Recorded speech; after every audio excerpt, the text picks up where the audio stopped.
Nā wai te ki kua pai ake te Māori ki te manaaki i ana tamariki. Tērā e te hita tauranga hou kua puta, e mea ana kei te kaha tonu te Māori ki te tūkino i ana tamariki. Nō reira i toko ake ai te pātai a te karere, kei te aha ke tātou. E whai ake nei te pūrongo ara paira tāwhai.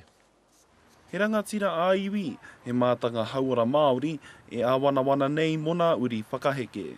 Ko wareware katoa ke tātou i te ingoa wā tātou tamariki, he tama ariki, he hekenga ariki tanga ke o wā tātou tamariki.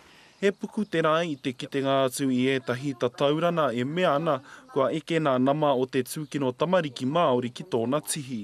Ara neke atu i te haurua o nā tamariki rua te kaumano i tūkinotia i tērā tau he Māori.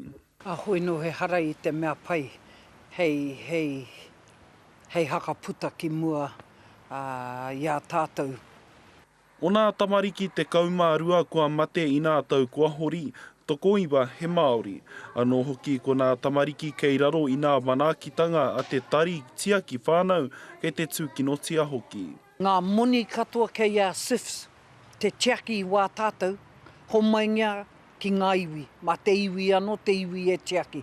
Mā te iwi anō, te whānau, te hapu e tiaki. Kei te whakapono te kāwanatana mā nā tikana a whānau ora tēnei take e kaupare. Kia āhei te katoa o tātou ki te mahi tahi kia whakapakari ai ngā whānau.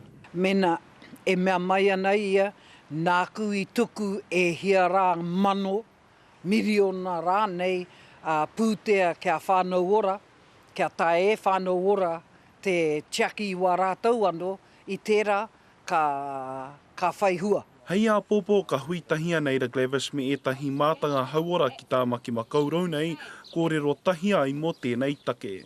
Rā paira tā whai te karere.